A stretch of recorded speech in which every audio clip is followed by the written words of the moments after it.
Perfecto.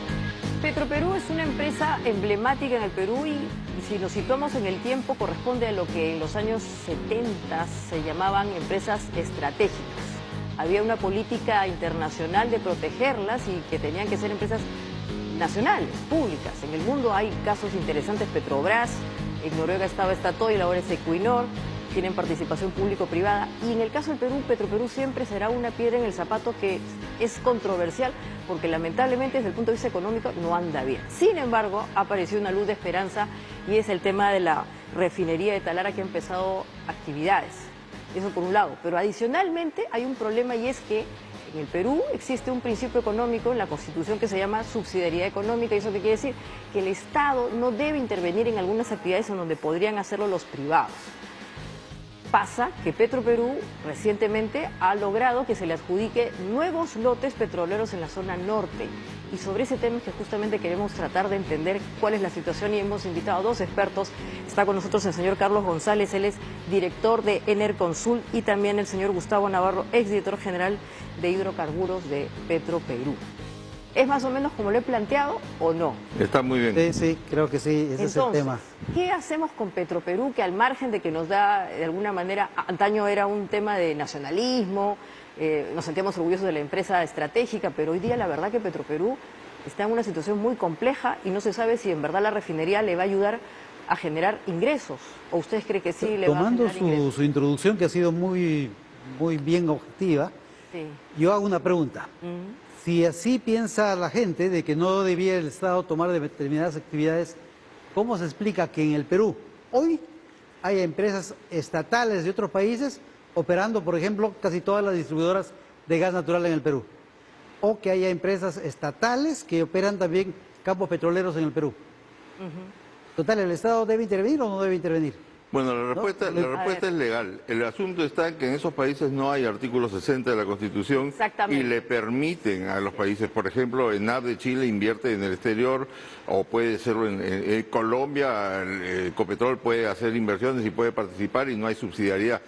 Si no les gusta lo que dice el artículo 60, pues modifiquen el artículo 60, pero mientras que siga vigente el artículo 60 de la Constitución, tenemos que cumplirlo. Ahora, el asunto no es tanto eso, el problema está en que Petroperú está pasando creo que el peor momento de los últimos 30 años de su vida. Campodónico hace unas semanas, en una nota periodística, mencionaba que en su gestión habían remitido un proyecto al Ministerio de Energía y Minas, un proyecto de ley de meritocracia y de transparencia de Petroperú. Y yo creo que eso es importantísimo. Mientras que Petroperú no esté blindado contra la injerencia política, contra los manoseos y contra la posibilidad de corrupción, para que ya no haya más nombramientos indebidos de expolicías, expanaderos, no vamos a poder. Tú mencionabas hace un momento Equinor. Yo quisiera que Petroperú fuera como Equinor. Es una quimera. Con que sea como ANCAP o como ENAP, ya tengo bastante insatisfecho. El día que suceda eso, que le den todos los lotes que quieran. Pero en este momento, hablar de todos los lotes que pasen a Petroperú, a mí me parece una irresponsabilidad. ¿Cuál es la explicación? ¿Por qué, si sabemos, señor Gustavo, que Petroperú tiene estos problemas financieros, ahí está el tema de la subsidiariedad, ¿por qué entonces se le otorgan nuevos lotes? ¿Cuál es la explicación? ¿Es una última esperanza de optimismo? Coincidiendo gran parte con lo que ha mencionado Carlos, debo mencionar lo siguiente también. Cuando el proyecto de la nueva refinería Talara estaba recién gestándose, el MEF pidió que se contrate una consultora que escogió el MEF para analizar el proyecto y analizar las condiciones en las que debía manejarse en el futuro. Y esa consultora terminó recomendando que al vencimiento de los contratos de los lotes que fueron de Petroperú, esos lotes regresen a Petroperú para asegurar los flujos que permitan pagar un proyecto de esa magnitud. Eso fue hace varios años. Acaba de terminar una nueva consultora, también a pedido del MEF, ADL, Arthur de Little, una consultora internacional, que ha tenido dos conclusiones importantes. La primera, la misma, que es la integración vertical, que Petroperú vuelva a tener los lotes petroleros con los que nació, ¿no? Y dos, que se blinde a la empresa y que se asegure la buena gobernanza y la meritocracia, que durante mucho tiempo Petroperú tuvo. y que le permitió ser la primera empresa del país en términos de rentabilidad y eficiencia, pero que malos manejos posteriores ya la llevaron a una situación extremadamente crítica y hay que evitar que eso vuelva a suceder, ¿no? Sí, ahora, señor Carlos, acá lo que sugiere el señor Gustavo Navarro es que la integración vertical de Petroperú es una solución para evitar justamente que siga haciendo agua económicamente. ¿No es al revés? No, o sea, darle justamente más integración, más control, ¿no es más negativo? Mira, yo creo que la adjudicación de los lotes a Petroperú tiene que estar basada o tiene que ser una decisión pensada en el país y no en solucionar la situación financiera de una empresa. Si en este momento Petroperú está mal, no tiene por qué pensarse que la adjudicación de lotes va a ser solución para esa situación. Lo que tiene que hacerse es, como dice la Constitución, privilegiar el interés público, el interés nacional por encima de una empresa. Además de eso, se está tomando una decisión pasando por encima de reglamentos y de leyes. El artículo 2 de la Ley Orgánica de Hidrocarburos, hoy día escuchaba yo la presentación de Perú Petro en el Congreso y hablaban de la ley de anticompetitividad. No tengo que remitirme yo a esa ley, solamente me remito a la propia ley del sector. El artículo 2 de la Ley Orgánica de Hidrocarburos dice: el Estado promueve las actividades de hidrocarburos en base a la libre competencia. Claro. Y esto no se está haciendo. A mí me sorprende, por ejemplo, que hayan dicho que le van a dar lotes a Petroperú y que van a comenzar a perforar los pozos de desarrollo a partir del tercer o cuarto año. ¿Por qué no los licitan y que sea el mercado, que sean las empresas las que digan a partir de qué momento y cuántos pozos están dispuestos a hacer?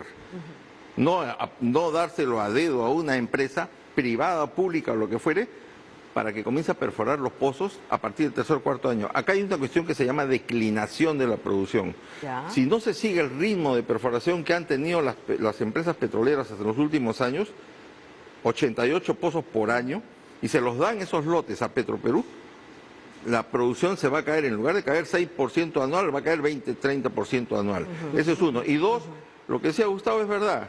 Wood Mackenzie o Arthur Eliter dicen sí, es recomendable la integración vertical. Pero no todos los lotes, pues, porque acá estamos usando hueso, pellejo, cebo y carne. Si yo fuera Petroperú estaría pensando en los lotes importantes. Pero ¿qué estamos pensando en el lote 1, lotes que producen 500 barriles, yacimientos que producen 7, 8 barriles? Eso es irresponsable. Lo que se está haciendo es realmente irresponsabilidad. Y yo les he hecho una cuenta. Acá hay la calificación económica que le ha hecho Perú Petro a Petroperú, que yo quisiera que la Contraloría revise esa calificación económica, está basada solo en patrimonio, el patrimonio de Petroperú. Ese patrimonio no se puede convertir en efectivo, porque es la refinería Talara, no se puede vender. Ese es uno. Y dos, el que Petroperú tome esos lotes y que no perfore, va a ser, además que se caiga la producción, va a perder canon, va a perder el impuesto a la renta, no va a haber impuesto a la renta. La región va a dejar de percibir el canon que percibe por el impuesto a la renta, el Tesoro Público no va a percibir impuesto a la renta. ¿Y quién va a pagar esa factura? Entonces yo lo que he dicho es, denle lotes a Petroperú y que sea consorcio que haga la inversión y que no se pare la perforación. Eso es lo único. Acá no son extremos. Hay unos que dicen nada para Petroperú y hay otros que dicen todo para Petroperú. Claro. Y se puede buscar una fórmula mixta, se puede. Bueno, y en esa fórmula mixta, por ejemplo, apareció la refinería, ¿no, señor Gustavo Navarro? Entonces, hay una esperanza en torno a la refinería que ha vuelto ahora. Por supuesto, la refinería ya está operando con con totalidad, pero hay un tema que quería comentar sobre lo que ha mencionado Carlos. Creo que todos creemos y queremos que haya competencia en el mercado, pero hay algunos que prefieren que la competencia sea solamente entre privados. Y hay que recordar por qué razón no se vendió Talara. Muchos no saben ese tema. La decisión en su momento fue vender todo, pero hubo un producto en particular que tenía un precio así, y cuando se vendió la refinería más grande, ese producto empezó a subir de precio y terminó vendiéndose en el mercado interno por encima de la paridad de importación, o sea, más caro que el producto importado. Y por eso el gobierno de esa época frenó la venta de Talara, porque era lo único que le quedaba al Estado para poder hacer una competencia razonable. Porque la competencia entre socios de un club, ya sabe, el público sabe bien cómo funciona, ¿no? Se necesita una competencia sana. y creo que la presencia de Petroperú permite esa competencia. Petroperú quiere competir con las mismas reglas también. Y lo que ha anunciado Perupetro es que en algunos lotes se van a entregar a Petroperú, en otros se le van a poner condiciones que van a exigir la presencia de un socio, y en otros lotes será un concurso libre y abierto. Sí, entonces, es una cosa bastante variada, ¿no? Eso va a permitir que el mercado se dinamice, y de ninguna manera, si es que esas cosas funcionan en esa forma, no se va a producir esa caída de la producción y la caída del canon. La caída de la producción en el canon se ha dado en estos años, terrible. Cuando yo estaba en Perupetro, que he estado también en Perupetro, hace algunos años, la producción de petróleo del país rodeaba los 200.000 barriles por día. Y cuando se privatizó, se ofreció al país, yo soy testigo de eso, tengo 50 años en el sector, se le ofreció, se le prometió al país que la privatización iba a aumentar la producción de petróleo. Y de esos 200.000 barriles por día, en los últimos años la producción ha sido 40.000. Eso fue el resultado. Entonces, hay cosas que no se han cumplido del ofrecimiento de la privatización, es carísimo. Ahora, ¿es cierto, señor Carlos González, que Petroperú, la presencia de Petroperú en el sector, en el mercado operando, moviliza la competencia o al revés? Yo primero una aclaración. El pico de producción de 195.000 barriles fue el año 82. 82. Y la privatización fue el año 93. Ya. Y Petroperú y los lotes se entregaron a Perú Petro con 123.000 barriles. O sea, del año 82, en 11 años cayó 70.000 barriles más o menos la producción. Y del 94 a la fecha no son 40.000 en realidad. La culpa de que sean 40.000 no es de las empresas privadas, es que el oleoducto no opera. El oleoducto está fuera de operación permanentemente, porque si el oleoducto tuviera una operación sostenida, segura, la selva estaría produciendo 30.000 o 40.000 barriles y estaríamos en los 65.000 barriles antes de la pandemia y antes de los sabotajes al oleoducto. Entonces, la producción en la fase de Perú Petro ha caído de 123.000 a 60.000 barriles. 60.000 barriles. Ahora yo pregunto, en 30 años la declinación en manos de Perú Petro cayó 60.000 barriles. En manos de Petroperú cayó 70.000 barriles en 11 años. ¿Cuál declinación fue más grande, la tuya o la mía? Eso es una aclaración. Por otro lado, el tema de que Petroperú participe o no participe, ya lo hizo. Petroperú participó en la licitación del año 2008. Participó en una licitación, como hace, y ponen de ejemplo a la NH Colombia o el Ecopetrol de Colombia. Ecopetrol participa en las licitaciones y compite con las empresas privadas y hace propuestas en las licitaciones y gana lotes y pierde lotes. Si Petroperú cree que está en condiciones de poder competir con las empresas privadas, que vaya a las licitaciones o que haga algo más inteligente. Están tomando por ejemplo, una decisión que también a mí me parece irresponsable. Pasarle el lote Z69 a Petroperú, operaciones marinas, con 80 plataformas que se caen, que necesitan una inversión para reacondicionarlas. Ahí tiene que ir con socio, pero hay gente que dice, no, yo estoy en capacidad de hacer el 100% de esa operación. Y eso es imposible. El lote 10, quieren sacar un decreto que reserve el lote 10 para Petroperú. Yo le dije alguna vez a algún amigo de Petroperú, que fue presidente de Petroperú, yo en tu lugar pediría el lote 10 y devolvería el lote 192 y el lote 64. ¿Qué va a hacer Petroperú con el lote 192 si no tiene el oleoducto para traer el crudo a la costa? O sea, Petroperú debería estar concentrado hoy día en qué hacer con su oleoducto, cómo reacondicionarlo, cómo adecuarlo al reglamento 087 de transporte de ductos, que no está adecuado. Le dieron 5 años, 7 años de gracia para que lo adecue y no lo ha adecuado. No es solamente el sabotaje, los atentados del oleoducto, es también la falta y eso no es eso sí pongo a salvo a Petroperú. Esa es una decisión de política de Estado, porque Petroperú no puede poner los recursos para poder reacondicionar ese oleoducto. Eso tiene que ser decisión de arriba. Entonces, todo eso concurre en que la conclusión es, este momento no es para que Petroperú asuma todos los lotes. Eso para mí es irresponsable. Claro, ahora lo escucho a usted, señor González, y al señor Gustavo Navarro, y la verdad que todos los que nos están viendo seguramente se preguntarán, entonces, ¿qué hacemos con Petroperú?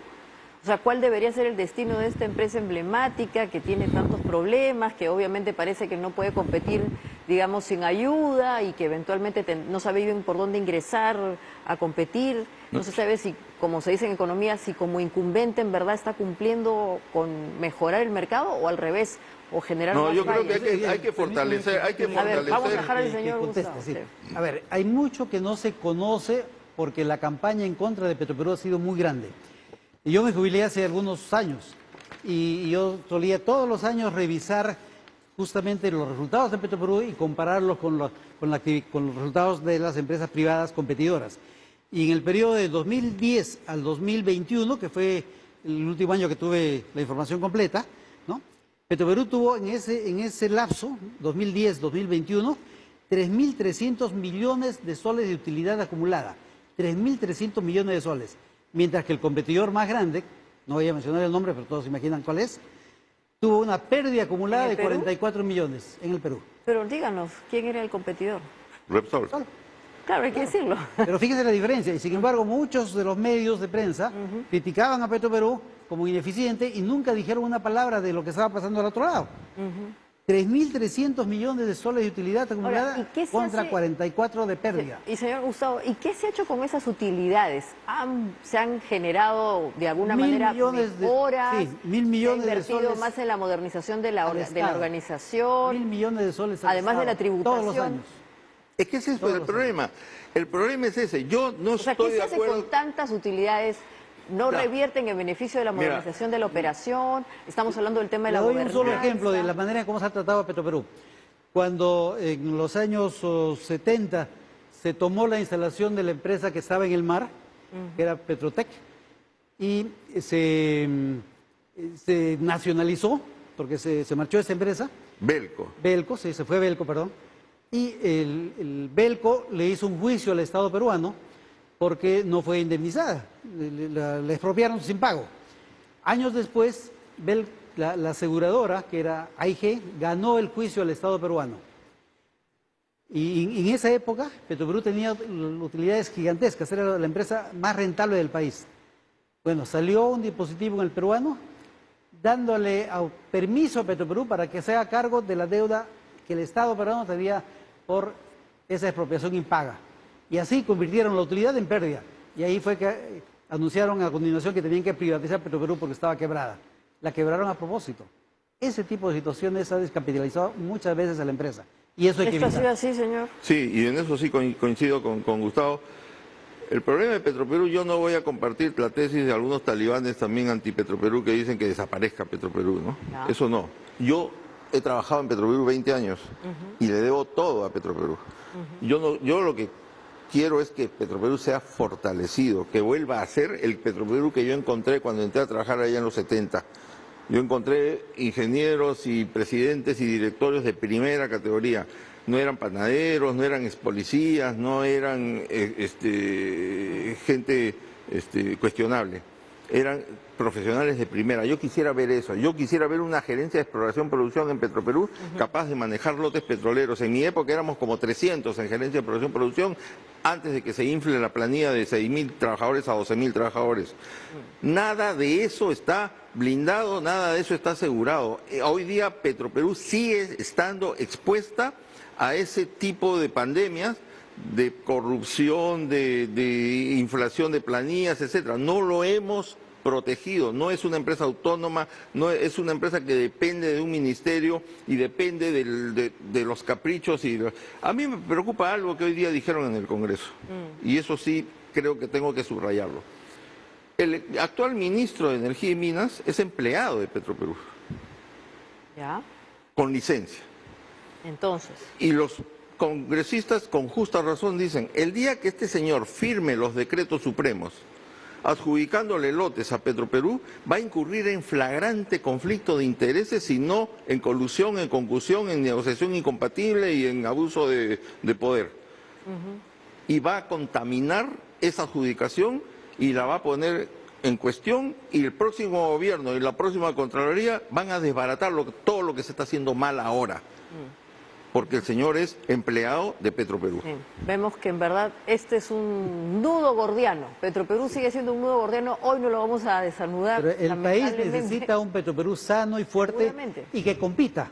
La competencia es lo mejor que puede pasar para el ciudadano normal. Así es, les agradezco mucho, en verdad. Hemos dado un primer paso en ese nudo gordiano, pero obviamente soy consciente que hoy no lo vamos a desanudar, pero seguramente en ese camino estaremos con otras charlas. Muchas gracias por haber estado con nosotros. No, al contrario, gracias a ti. Y bueno, después de esta charla, que en verdad usted también tiene que entender para qué sirve Petroperú, porque es la empresa más emblemática que hoy día tiene pública, que tiene el Perú, vamos a volver para hablar de Arequipa, vamos a conectarnos con el alcalde de Carabalí, así que no se vaya.